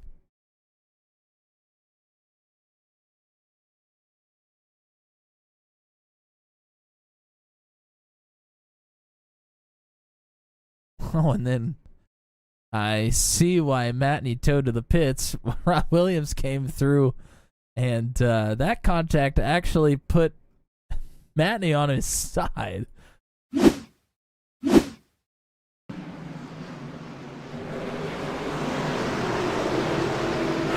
I believe Rob is out of this race now. Maybe not. He's still out on track. Oh, here he comes. I was going to say, I thought he picked up a meatball flag. Let's see what happens between Ellison and I guess McKinnon here. Oh, and Ellison just shoots it too far into turn one and actually makes some contact with Matichek. Oh, wow. Gets himself turned around and then overcorrects it down on the apron.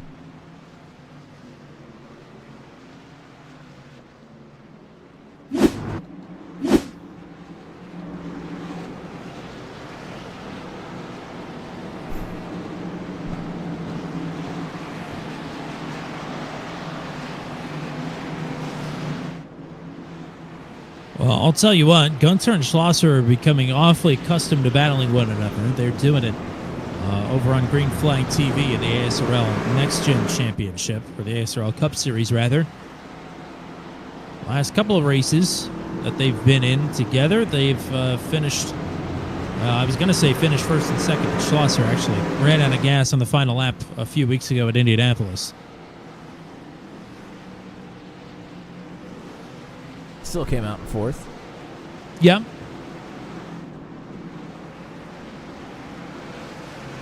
Unfortunately for Schlosser this time, he is at, what did you say, a 40-lap, 50-lap tire differential it is here? over 50. I think it's 56 maybe. Yikes. Schlosser needed that track position to stay ahead of the 01. Got loose a couple of times, and the 01 just barely had it at the line, or rather during the caution.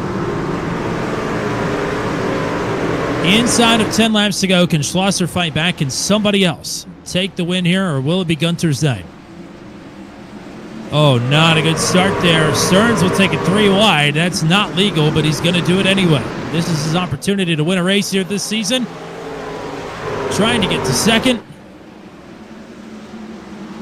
Pounds the outside wall. Hard into the wall. Oh, and one more in. I think that was Rutherford. Went straight in. Oh, my. John Kay involved in that one as well. Others Zach going to pile in Lockett. here. Poliski. Tyler Logan. Oh, I hear more crashing. Austin Holyfield, I think, involved. Jeremy McKinnon again is crashed into turn number 1.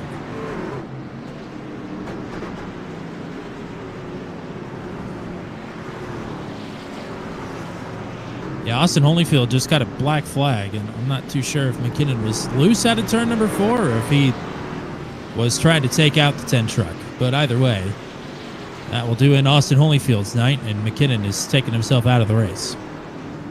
That was a mess. That was violent.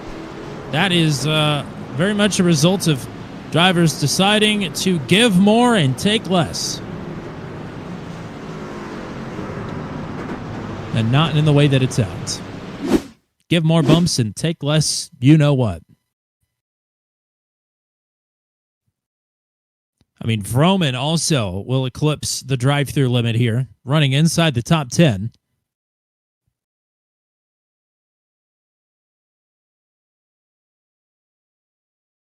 Let's Josh, take a look here.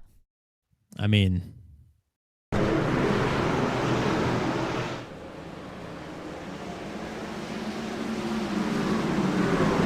yeah, they're 3 wide down the backstretch.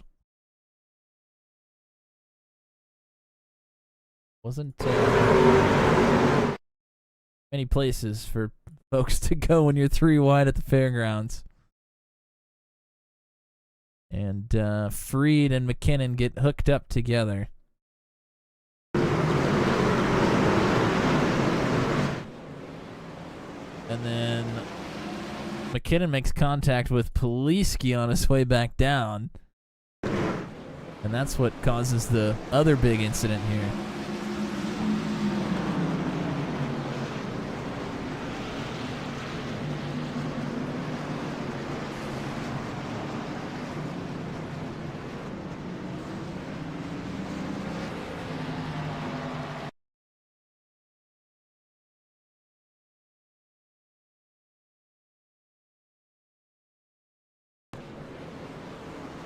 Heat-seeking missile, I would say.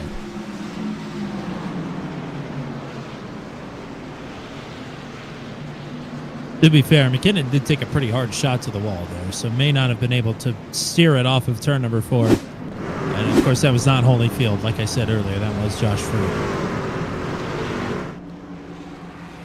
Well, this is going to be green-white checkered territory here, Tommy.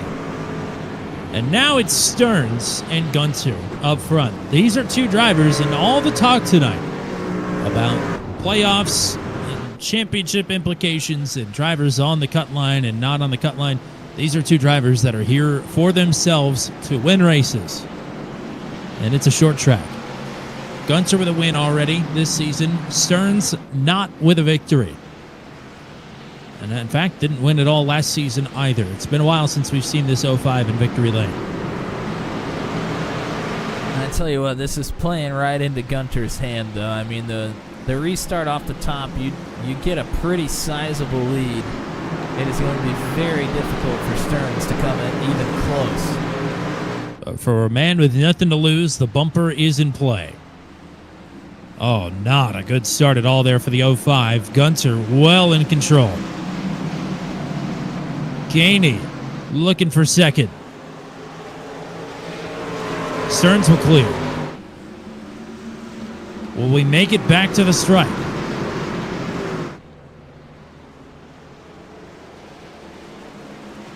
No caution. White flag.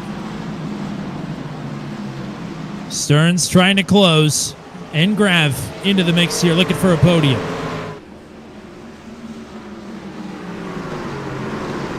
Stearns down to the bottom, giving it everything he's got, but it'll be Brody Gunter to the line to win for the second time here this season. Engrav takes out Gainey at the line.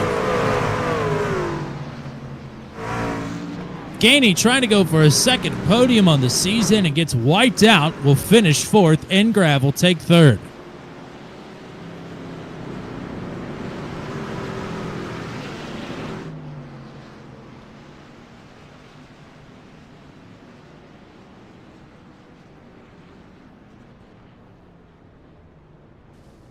Oh, and the field is all crashing, trying to get onto pit road now.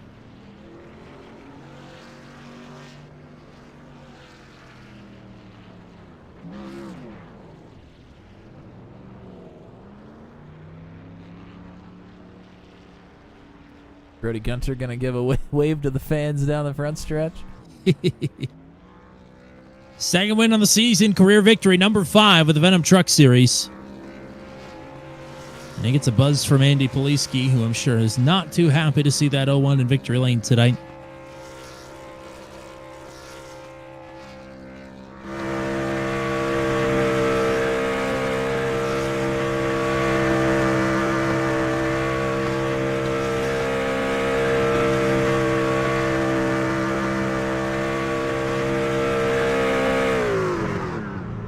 That's some short track racing right there.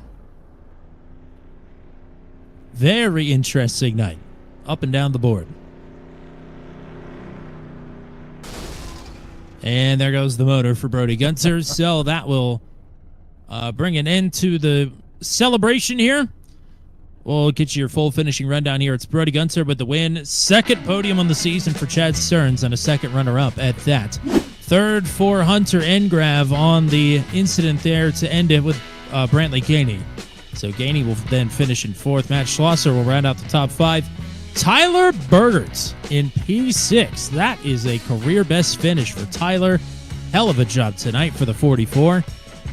Fantastic stuff. Career best finish for Joshua Matacek there in seventh as well. A great run for him. Luke Peterson in eighth. Paul Ellison in ninth. Hayden Palumbo in 10th. Josh Freed will finish in 11th. Tyler Logan in 12th. Jan Dan Lear in 13th. Michael Dean in 14th. And Andy Poliski will finish way back in P15.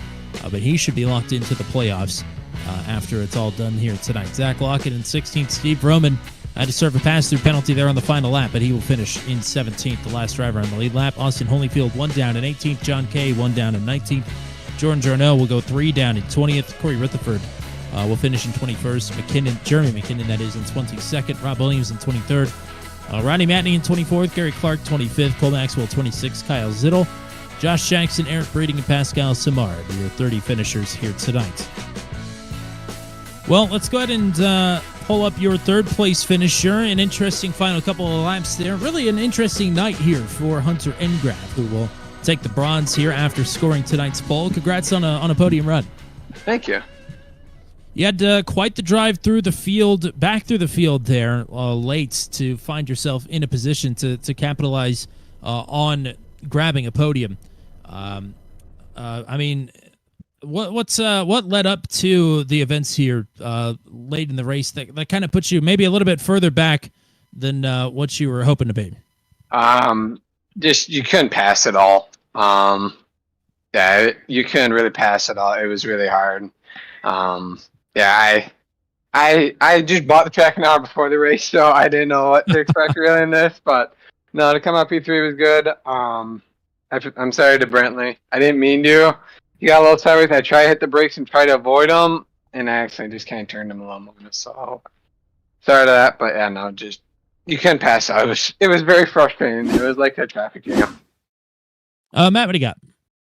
Yeah, congrats on a good race here tonight. I mean, for not being able to pass, I mean, pretty much everybody throughout the field went from the back to the front to the back to the front again. Just kind of a back and forth race with all the cautions, and when people came down to get tires, I mean, how do you figure out the strategy here, especially since you don't have a whole lot of history with the racetrack and the tire wear and things like that? What was your approach to coming down pit road with all the cautions we had? Just try to be the opposite of everybody, I guess. Paid off at the end. Had the freshest tires out of anybody up front, so that was basically the goal. Was just try to get off strategy with you, because I knew I didn't have the race pace. I had the 1 lap speed, but I didn't have the race speed tonight. So yeah, just kind of winging it, and it kind of turned out good at the end. I would definitely say it turned out pretty good here with another podium finish. Congrats. Who do you want to thank? Who do you want to shout out? My mom, my dad for always watching. You guys for always doing a phenomenal job at broadcasting. Work in progress. Brody got first, so congrats to him, and yeah, third place. So we got good points today, and yeah, keep moving on. All righty. Hope to talk to you at Indy next week, but go celebrate the P3. We'll talk to you again soon. Thank you very much, gentlemen. And while we've got him, because I don't think you got to talk to him after Michigan, it's time to bring Chad Stearns back into Booth 200. It has been a while, but a good P2 run for you here tonight. Congrats. Thanks. I appreciate it. It has been a while. It's been a season of some bad luck, that is for sure, and a lot of wrecked 05s here tonight. And you certainly went through your share of contact here tonight as well, but you survived, and we're charging forward there late. Yeah, surprisingly. I mean, it wasn't too much contact. It was some taps here and there, but that's pretty much inevitable.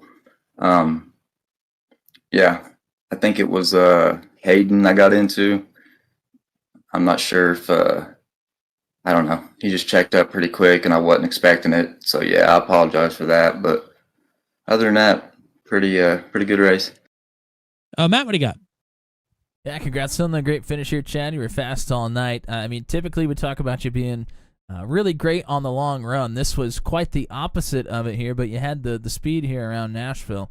What were you thinking as you kept ticking down caution laps throughout the race?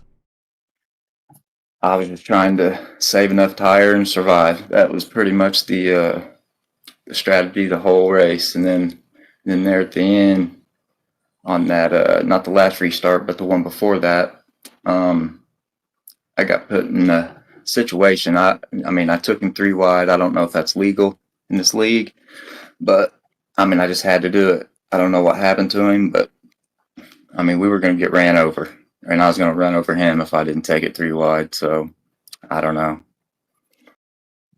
Well, it's great to see you up here in booth 200 after these races. And great to get to talk to you again. Anybody you want to thank or shout out here tonight? Just Venom Truck Series, Interstellar Racing, and you guys. Appreciate it. Absolutely. Second podium of the season. Congrats. We'll hopefully talk to you again here very soon. Yeah, hopefully. You guys have a good one. And now, Brady Gunter is in booth 200 for the second time here this season in just his 5th start of the season. Good to get you back up here. Congrats. Yes, thank you guys. Man, what a night I've had. Yeah, a wild night here. But I mean, a big tire differential is what's going to get you this victory here tonight. I mean, on top of the driving as well. But having, I think what Matt said was 56 lap fresher tires there with Matt Schlosser. And still kind of looked like Hunter said it was hard to pass. And even with that much fresher tires, it definitely showed how difficult it is to get a pass done here. Yes, so definitely. It wasn't as hard as I thought it was going to be. I thought it was going to be a green flag falls and everyone gets single filed out in this one lane, but it was a lot more racing than I thought. You kind of could make both lanes work depending as the run went on, and especially what type of tires you on, the person you were battling with. I mean, I was making a lot of different lanes work, just going wherever there was a hole and hoping I could, the guy in front of me would kind of clear the way so I could pass the next person. But, I mean, just the reference, I was 30th on lap 2 of this race at one point. If I didn't ask that, I'm sure Matt was going to ask that as well. Yeah, that was quite the start to your race. But to your credit, you made the pass-through penalty, and then Andy was up front. He was the fastest driver on the track, and you were second quickest back in P30. Yes, I definitely. I don't know. I ran the fastest lap. I think at one point. I don't wonder if it actually stuck around because it was hard to probably get a fast lap on brand new tires. You know, people come out in traffic and stuff. But you did finish with the purple lap. Yes, I did. Wow. Okay. But I just like how now the iRacing information is going to say, oh, he started 6th and finished 1st, and that's not what freaking happened. I probably passed over like 40 trucks tonight. I would definitely say so. Matt, what do you got for the race winner? Yeah, it was a great run for you here, so congratulations on that. I mean, you got a little bit of help from some cautions. Not saying that you wouldn't have found your way through the field regardless, but I mean, when cautions kind of start coming out early, are you thinking, oh, this is great, or are you thinking, oh no, everybody's bunched up and now it might be a little harder? I mean, that can kind of go one of two ways. Oh, in my case, I was hoping to have been a caution fest because, I mean, the first one took freaking forever. I was sitting there driving, like I said, 30th, 3 seconds in front of Andy, seeing in my mirror, and I was just like, a caution at any point would just be, nice. I hope we don't go green the checker because this race is going to suck for me, but yeah, luckily it was a lot of cautions to redirect the field and make a lot of moves happen.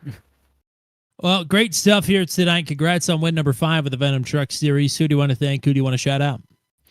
CGI Graphics for making this beautiful truck, Mullet Music Productions, Tone 200, everyone at Venom. I'd say it's about it. All right, great job here tonight. Go celebrate another victory. We'll talk to you again here soon. All right, thank you guys. Gunter with his second win on the season. And yeah, I think this night could have gone better. It definitely could have gone worse. I think my big takeaway for tonight here is Kramen 30 Trucks here at the Nashville Fairgrounds. This is a great track. I wish it got used more. It's only the second time in our time here on Turn 200 seeing this track in action. But overall, I think everybody did a decent job with the lingering remnants of disaster races in the past, fresh in the minds of these drivers. Yeah, I mean, it was a short track, and we didn't have 22 plus cautions, so I think it's a win for everybody here tonight, and a win for the league. But I mean, racing was great. I mean, we still had quite a few cautions, but the racing was fantastic in between. So it was thoroughly entertaining for me. I'm sure everybody else out there had a great time watching as well. So congrats to Brody, and thank you to all the drivers that came out and made it the show that it was. It was pretty cool one. And like you said, great to be at the fairgrounds. Don't use it enough here on the sim. We'll have to do an exhibition race or something here at the fairgrounds with the funny car track combo. That sounds like something that might be a little bit of fun. So. But thank you to everybody that was watching here tonight as well, especially those that were in the chat. That would be Nathan Reynolds, Stickers McQueen, Garrett Rainey, Eric Breeding, Flinky Roberts, Bailey Marie, cheering on Josh Matacek, who had a great run here tonight going on, and Ashton Crowder was here earlier as well. Thank you guys for tuning in, chatting with us, and everybody else that was watching, we appreciate it, and got a couple more for you here this week. You know, this track is over a half mile. It is eligible to be run on Daredevil. Just saying. Speaking of Daredevil, tomorrow night it is Spa-Francorchamps. As long as my setup test goes well tonight anyway, because apparently there's an invisible hole in Spa, although I do think that got patched. I am going to make sure tonight, though, before we send out the Daredevils on the track tomorrow. But assuming that is still on, that'll be tomorrow night at 8 o'clock p.m. Eastern Time. Thursday, the Max V CNC Home Design Truck Series following up an epic race from Atlanta Motor Speedway last week. We'll turn them loose on Watkins Glen, 9:15 p.m. Eastern Time this Thursday. Then we will be finally back with the Formula Super Series on Monday from Homestead Roval under the lights. Yes, indeed, 8:45 p.m. Eastern Time, not 7:45. That is on Monday. That will lead us into next Tuesday night's regular season finale out of Indianapolis. The Wrecked Oval is going to play host for the second time in series history to a Venom Truck Series race. Catch us at 8:15 p.m. Eastern Time. I'm going to take one quick buzz to see if the point standings have been updated in the league yet. And I believe they have. Nope, they have not. Okay, so I was going to confirm officially that Andy Poliski and Hayden Palumbo had been locked in. It looked like it was going to go that way tonight, but can't say with 100% certainty. But either way, we'll have 4 spots. I think 4 spots up for grabs next week, and a couple of drivers that look a little bit better than others. Brantley Gainey certainly did himself a lot of favors here tonight. Even though he got robbed to the podium there with a contact from Hunter Engrav on the final lap, Gainey still put a lot of points on the board here tonight. He may be looking okay. Peterson with a tough night. Yeah, it'll be interesting to see. Vroman had a very tough night as well. So I think that 10th and final spot is very much up for grabs between a number of people. But be sure to be here next Tuesday night to see who it is and to see who needs some good vibes sent their way ahead of a race at Indianapolis. That's all we got for you here tonight. Thank you to everybody with the Venom Truck Series and the admin team. Thank you to the GOAT, the one and only Mr. Matt Williamson. Until we meet again here from the Nashville Fairgrounds Speedway, I'm Tommy Cook saying so long and congratulations to Brody Gunser on career victory number 5 in the Let's Go Titans 125 presented by Pink Whitney.